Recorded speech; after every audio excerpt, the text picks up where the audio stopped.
겠습니다. 새해 복 많이 받으십시오.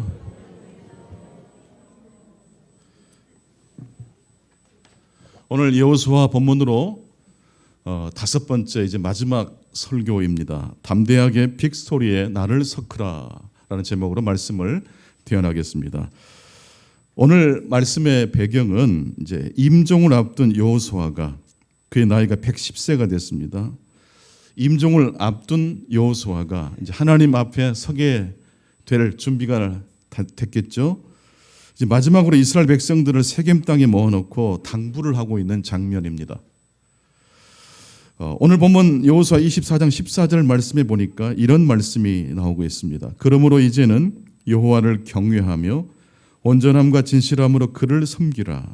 너희의 조상들이 강 저쪽과 애굽에서 섬기던 자 신들을 치워버리고 여호와만 섬기라. 여러분, 여호와만 섬기라.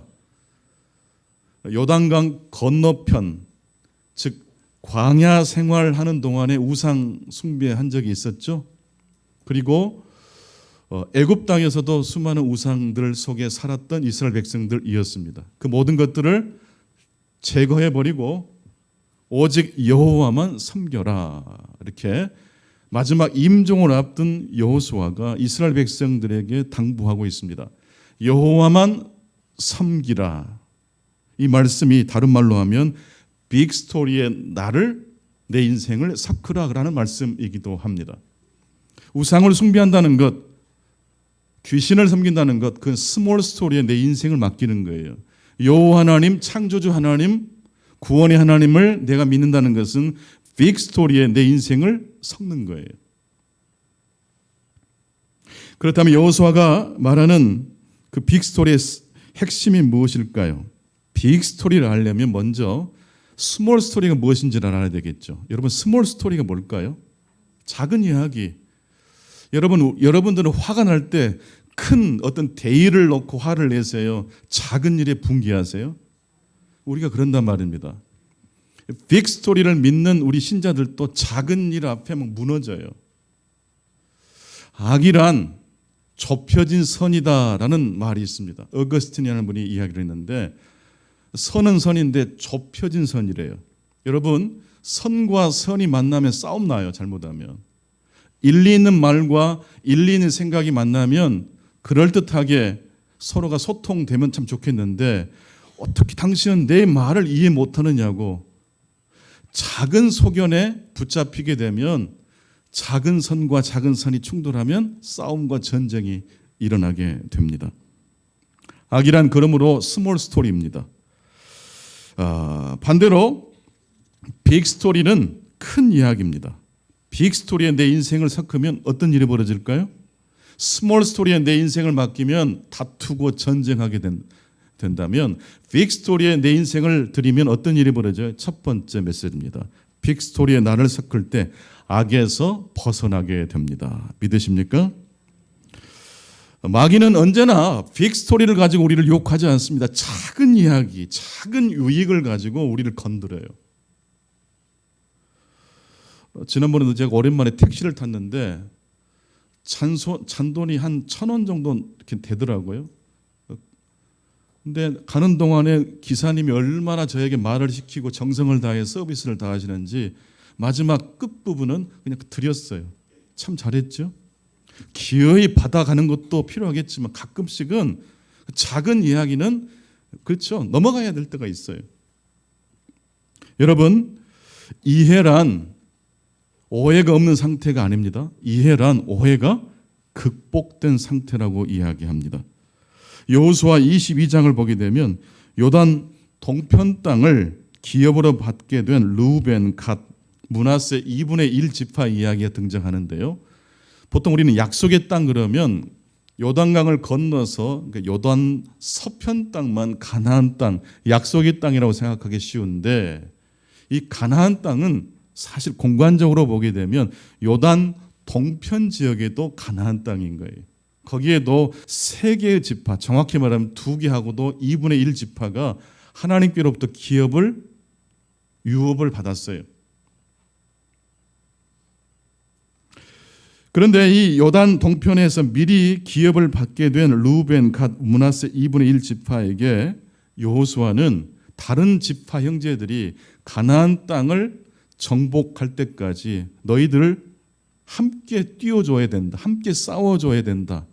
그리고 난 다음에 너희 지파 기업으로 돌아가야 된다고 이야기를 했어요.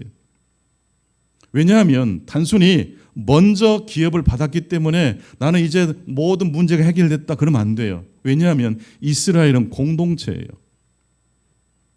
형제의 기쁨이 나의 기쁨이 되고 형제의 결핍은 나의 결핍이 되는 거예요. 그렇게 해서 루벤, 갓, 므낫세 2분의 1 지파가 가나안 서편 땅에 기업으로 받게 된 나머지 지파 형제들이 그 땅을 잘 정복하도록 도왔어요. 그리고 그 일이 다 완수한 다음에 이제 요단강을 다시 건너서 요단 동편 땅으로 돌아가는데, 요단강을 건너서 자기들의 기업으로 돌아가는 그 찰나에 무엇을 하나 상징적 상징물을 요단강 언덕에 세웁니다. 바로 제단을 세웠던 것입니다. 여러분, 제단은 뭐 하는 데 사용되죠? 제사 드리는 데 사용되잖아요. 여러분, 이스라엘의 제단은 몇 개여야 됩니까? 한 개여야 되잖아요. 그런데 요단 동편 땅을 기업으로 받게 된 지파들이 요단 언덕에 제단을 하나 만들었어요. 이 이야기를 다른 형제들이 듣고 어떤 기분이었겠습니까? 이거 큰일 났다. 한 하나님을 섬기기로 우리가 작정하고 애굽을 탈출해서 가나안 땅에 들어왔는데 이게 무슨 일인가?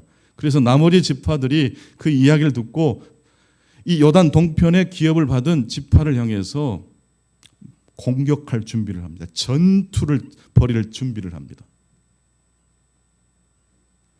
그런 위기 상황에 놓여 있었을 때 사실 이것은 오해였을까요? 진짜로 요단 동편의 지파가 잘못된 생각을 한 것이었을까요? 이것은 정말로 따로 예배를 드리기 위해서 제단을 만든 게 아니라 이건 하나의 상징물이에요.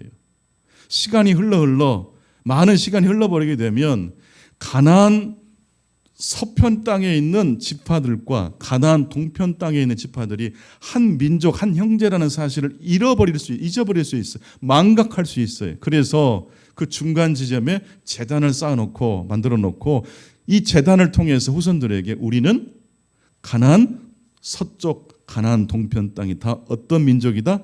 한 민족이라는 것, 한 하나님을 섬기는 이스라엘 백성이라는 사실을 기억하기 위해 장치를 만든 것이었어요. 그런데 이 이야기를 다 알지 못하는 요단 서편 땅의 지파 형제들은 화가 난 거예요. 분노가 일어난 거예요. 제가 이해란 무엇이 극복된 상태라고 했죠? 오해가 극복된 상태예요. 여러분, 누군가를 오해하기 쉬울 때가 있어요. 자세히 이야기를 소통해 보면 그럴 것도 아닌데 오해하게 돼요. 지금 그래서 전쟁이 벌어지게 됐는데 그 순간 요단 서편 땅에 기업을 받게 된 지파 형제들이 우리 바로 전쟁할 게 아니라 먼저 우리 사람들을 먼저 보내서 무슨 일이 되간절 일어났는지 파악부터 하자. 소문에 의해서 우리들이 열받지 말고 직접 찾아가서 현장을 방문해서 이게 무슨 의미로 지어졌는지를 따져 물어보자, 확인해보자 라고 한 거예요. 그렇게 도착해서 보니까 이건 오해였어요? 제대로 잘 파악한 것이었어요? 그건 오해였어요. 듣고 보니까 너무 좋은 일이었어요.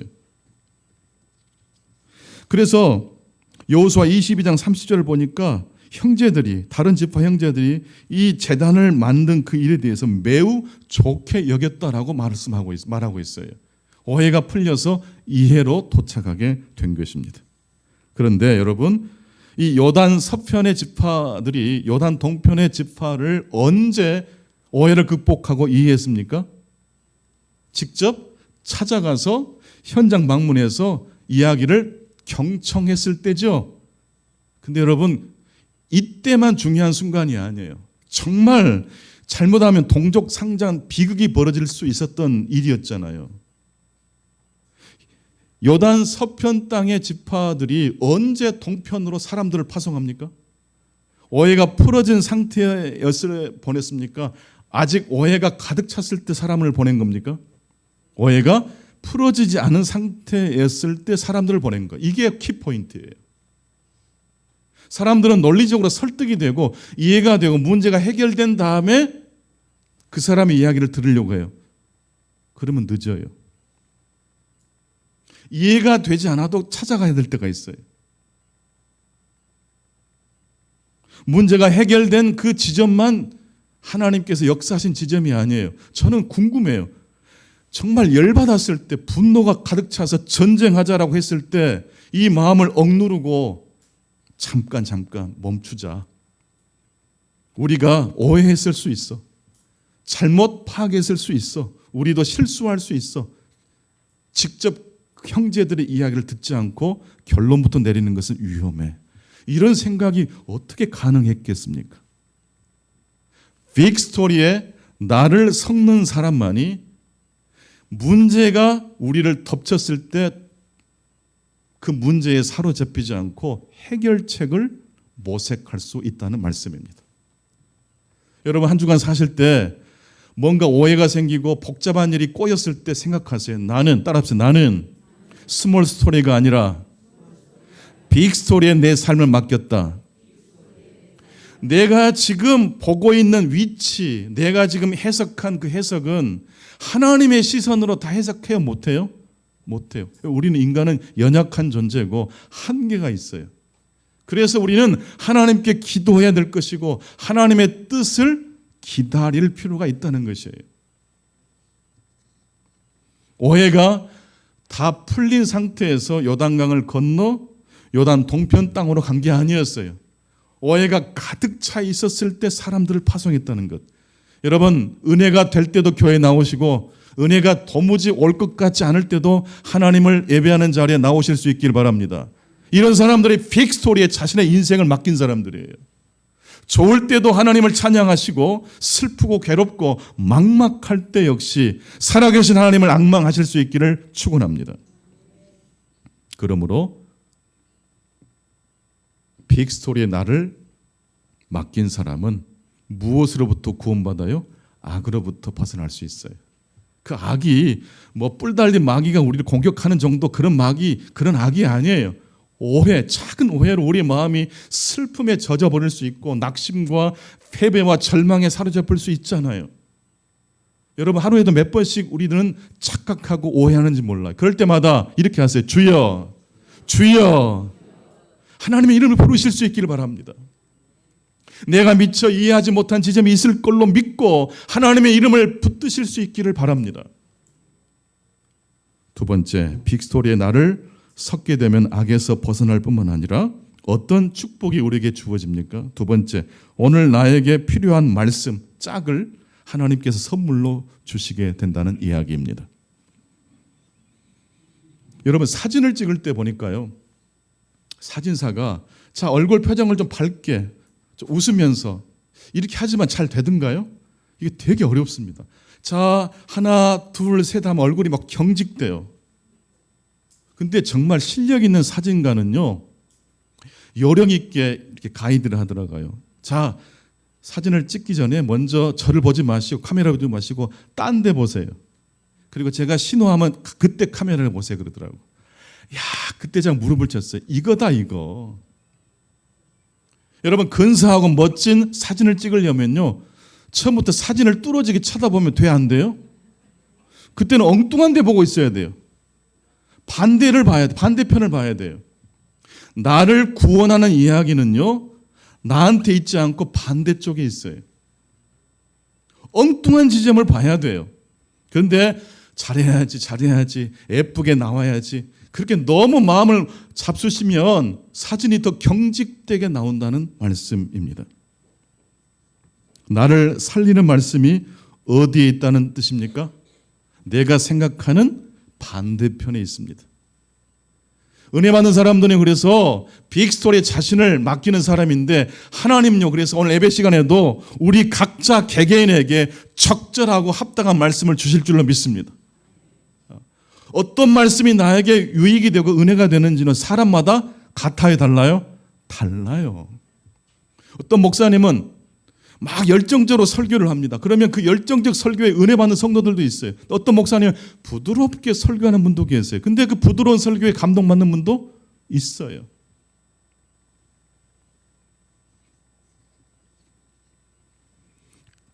니치레냐는 분이 그런 말을 했더라고요. 거울이 없다면 자기 얼굴을 볼 수 없다. 나를 괴롭히는 적이 없다면 나의 결점을 깨달을 수 없다. 거울을 봐야 내 얼굴을 볼 수 있지 않습니까? 그런데 여러분, 우리의 삶에 필요한 것은 거울만 필요한 게 아니더라고요. 나를 반대하는 사람. 그 반대하는 사람을 통해서 나의 무엇을 깨달을 수 있어요? 결점을 깨달을 수 있어요. 그래서 아내와 남편 관계는요, 돕는 반대자, 돕는 찬성자예요. 나를 괴롭히는 반대, 나를 힘들게 하는 반대 찬성이 아니고 나를 돕는 찬성, 나를 돕는 반대예요. 여보 오늘 힘들어도 교회 가자. 아우 귀찮아 죽겠는데. 돕는 찬성이고 그거를 나를 살리는 이야기이기 때문에 듣지 않습니까? 제가 참 힘들고 어려울 때 저에게 찾아왔던 말씀이 전도서 9장 1절과 전도서 9장 11절 말씀입니다. 전도서 9장 1절은 제가 하도 많이 반복해서 다 암송하실 거예요. 사랑을 받을지 미움을 받을지 성공할지 실패할지 그것은 미래의 일이래요. 그것은 우리가 알 수 없대요. 근데 성공과 실패는 다 누구 손 안에 있어요? 하나님의 손 안에 있대요. 하나님은요, 성공을 통해서도 역사하시지만 때로는 실패와 좌절의 이야기를 사용하셔서 우리의 약점을 깨닫게 하시고 하나님 앞으로 인도하신다는 뜻이에요. 그리고 전도서 9장 11절 말씀은 이런 말씀입니다. 같이 한번 말씀을 읽었으면 좋겠는데요. 시작.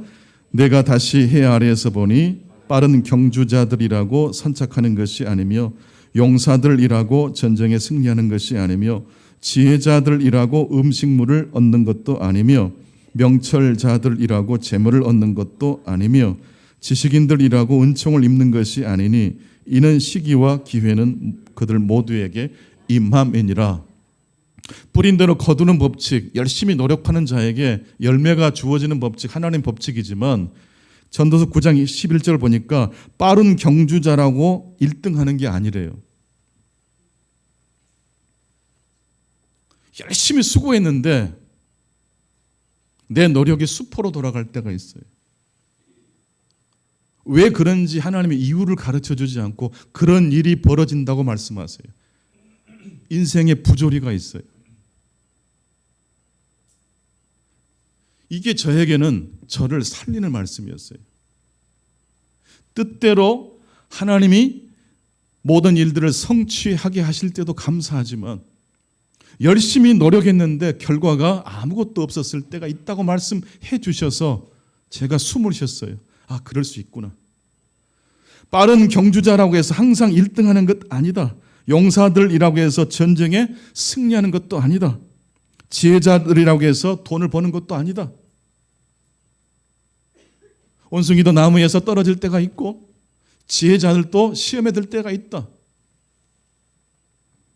여러분은 언제 하나님의 말씀을 만나셨습니까? 오늘 이 예배 시간이 여러분에게 주신 하나님의 말씀을 듣는 시간 되시기를 축원합니다. 사모하는 자에게, 갈망하는 자에게 하나님은 적절한 말씀을 주셔요. 성공이 필요한 자들에게 하나님은 성공을 주실 것이고 교만한 자에게는 실패를 통해서 그 교만을 극복하게 역사하실 겁니다. 도널드 트럼프 미국 대통령이 취임하자마자 불법 체류자 문제와 관세를 가지고 지금 정치를 시작했습니다. 과연 이 전략이 미국의 적절한 전략인지 한번 생각해 보고 싶습니다. 원래 여러분, 미국은 어떤 스토리로 탄생한 나라입니까? 스몰 스토리입니까? 빅 스토리입니까? 미국은 어떤 스토리를 가지고 태어난 나라죠? 모든 사람에게 기회가 주어지는 땅, 그렇죠? 특히 개척하려는 사람은요, 빈털털이란 뜻 아닙니까? 아무것도 없는 사람들이 시작할 수 있는 기회 있다. 빅 스토리를 가지고 시작한 나라가 미국 아닙니까? 레너드 코인이라는 분이 그런 말을 했더라고요. 모든 것에는 깨어진 틈이 있다. 그리고 그 틈 사이로 빛이 들어온다. 위기는 틈과 같습니다. 그 틈 사이로 들어오는 빛은 더욱 아름다운 빛이 될 것입니다. 원래 서양이라는 이 단어의 원래 그 뜻은요, 서양, 해가 지는 나라라는 의미가 있어요. 서쪽 대양, 그러니까 서쪽 바다니까 해가 지는 바다 아닙니까? 왜 그렇게 긍정적 이름이 아니었을까 생각해 봐야 됩니다. 서양의 본질은, 서양을 추동하는 빅 스토리는 자신감이 아니라 저무는 햇볕에 있다는 것입니다. 서양의 아름다움은 떠오르는 태양이 아니라 기울어져 가는 빛에 있다는 것을 이야기합니다. 서양은 고민하면서 성장한 나라입니다. 자기 의심을 통해서 한 단계 높은 문명을 이루었습니다. 자신감이 아니라 열등감으로 서양이 발전했다는 뜻입니다. 그러므로 서양의 빅 스토리는 떠오르는 태양이 아니라 지는 해인 것입니다. 말 그대로 서양인 것입니다. 서양은 잘 나갈 때도 불안감을 느꼈고 그 불안감을 동력으로 삼아 힘을 키워 나갔습니다. 하지만 오늘날 미국을 비롯한 이 서양을 보게 되면 불안감을 새로운 미래로 나아가는 동력으로 삼기보다도 그 불안감을 폐쇄적인 방향으로 사용하고 있지 않는가 염려가 됩니다. 제가 너무 유명하지 않아서 이 설교가 미국까지는 전파 안 될 줄 알아요. 제가 트럼프 대통령 안 들으실 것 같지만, 그러니까 이게 이 운명이라는 게 얼마나 묘합니까? 이 메시지를 누가 들으면 딱 좋아요 지금? 트럼프 대통령. 근데 들을 가능성이 거의 제로에 가까워요. 여러분, 우리의 운명을 바꾸는 구원의 이야기는 어디에 있어요? 저 반대편에 있어요. 그래서 아브라함은 부지 중에 나그네를 대접했는데 그게 천사 하나님을 대접하는 것이었어요. 여러분, 외모로 사람 평가하지 마세요. 나에게 이익이 될 것 같은 사람만 환대하면 안 돼요. 조건 없이 관계없이. 그럼에도 불구하고 예수 그리스도께서 저와 여러분을 구원하신 줄로 믿습니다. 그 구원의 은혜의 복을 붙들고 여러분의 삶의 자리를 스몰 스토리가 아니라 빅 스토리를 가지고 멋지고 근사하게 살아가야 되지 않겠습니까? 서양의 핵심 스토리는 서양입니다. 기후는 태양입니다. 불안감, 열등감. 열매를 거두었지만 혹시라도 부족한 점이 무엇인지를 성찰했던 그 능력이 서양을 부강하게 만들었어요. 근데 지금 백인 노동자들이 지금 너무 힘드니까 그 백인 노동자들의 투표의 힘을 얻어서 트럼프가 아주 큰 표수 차이로 대통령에 당선됐어요. 트럼프가 좀 더 빅 스토리로 나아갔으면 좋겠어요. 지금 당장에 이 백인 노동자들을 위로해주는 컨셉 말고 미국이라는 나라의 정체성은 스몰 스토리가 아니고 빅 스토리인 줄로 믿습니다. 그 미국의 영향을 우리 역시 받고 있지 않습니까? 너무나도 많이 받아요. 우리 대한민국은 언제부터인가 이기적인 이야기로 가득 차 있어요. 동방의 예의지국이라는 말이 사라져버렸어요. 얼마나 이렇게 으르렁거리고 서로 다투고 싸움질하고 거짓말하고 폭력적으로 바뀌어졌는지 모르겠어요. 우리 교회 안에서는 정치 이야기 너무 하지 마세요. 카톡 날르지 마세요. 여러분, 복음과 정치는요, 게임이 됩니까 안 됩니까? 그 게임 안 돼요. 너무 정치에 몰입하지 마세요. 제대로 정치라는 사람은요, 빅 스토리에 자신의 인생을 연결짓는 사람만이 지혜로운 정치가가 될 줄로 믿습니다. 여러분, 정치는 정치가만 하는 게 아니에요. 가정에서 주부 역할도 정치예요. 자녀들과 대화하는 것도 정치예요. 나와 다른 사람과 이야기하는 것도 경영이 있고 정치가 따르는 거예요. 내 부모님이 하나님을 제대로 믿는 부모님이라면 자녀들은 존경할 수밖에 없어요. 스몰 스토리가 아니라 빅 스토리, 여호와 하나님만을 섬기고자 했던 여호수아처럼 우리도 그 길을 걸어가야 될 줄로 믿습니다. 저문은 햇빛 속에 삭비 속에서 위대한 문명을 만들었던 서양이 오늘날 저무는 쇠퇴를 오히려 폐쇄적인 에너지로 바꾸는 안타까운 모습을 보입니다. 모쪼록 기도합니다. 서양이 자신들의 스토리가 무엇이었는지 다시 찾았으면 좋겠어요. 이스라엘 백성들에게 빅스토리는 무엇이었습니까? 오늘 본문에 이스라엘 백성들에게 허를 찌르는 말씀이 선포되는데 그게 여호수아 24장 19절 말씀입니다. 여호수아 24장 19절 말씀 같이 읽겠습니다. 시작. 여호수아가 백성에게 이르되 너희가 여호와를 능히 섬기지 못할 것은 그는 거룩하신 하나님이시요 질투하시는 하나님이시니 너희의 잘못과 죄들을 사하지 아니하실 것임이라.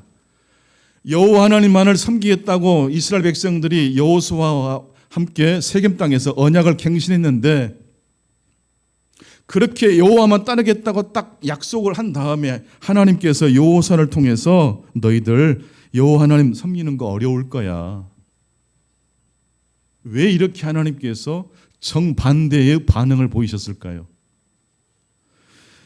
여호수아 24장 19절 그 다음 구절 20절에 보게 되면 이렇게 말씀이 또 전개됩니다. 만일 너희가 여호와를 버리고 이방 신들을 섬기면 너희에게 복을 내리신 후이라도 돌이켜 너희에게 재앙을 내리시고 너희를 멸하겠다고 말씀하고 계십니다. 여러분, 하나님의 언약을 지키면 그 언약을 잘 지키는 백성에게는 하나님이 축복을 주실 줄로 믿습니다. 저는 그거 믿어요. 그러나 동시에 언약을 위반하고 언약에서 이탈되면 어떻게 될까요? 그래도 하나님은 우리를 사랑하시고 용서하시니까 끝까지 복의 복을 부어주실까요? 그거 아니라는 거예요. 언약 안에서 살아갈 때 언약을 지키는 자에게 주신 복이 있지만 반대로 언약을 저버리고 하나님을 저버리고 빅스토리가 아닌 스몰스토리에 내 인생을 맡겨버리는 인생 가운데 하나님이 복을 주시지 않는다는 말씀이에요. 지금 이스라엘 백성들은 어떤 말씀을 경청해야 합니까? 하나님의 축복의 메시지입니까? 하나님의 경고의 메시지를 들어야 됩니까? 경고의 메시지예요. 왜냐하면 가나안 땅을 다 이제 어느 정도 정복했고 살만해졌거든요. 이때 넘어지기 딱 좋지 않습니까?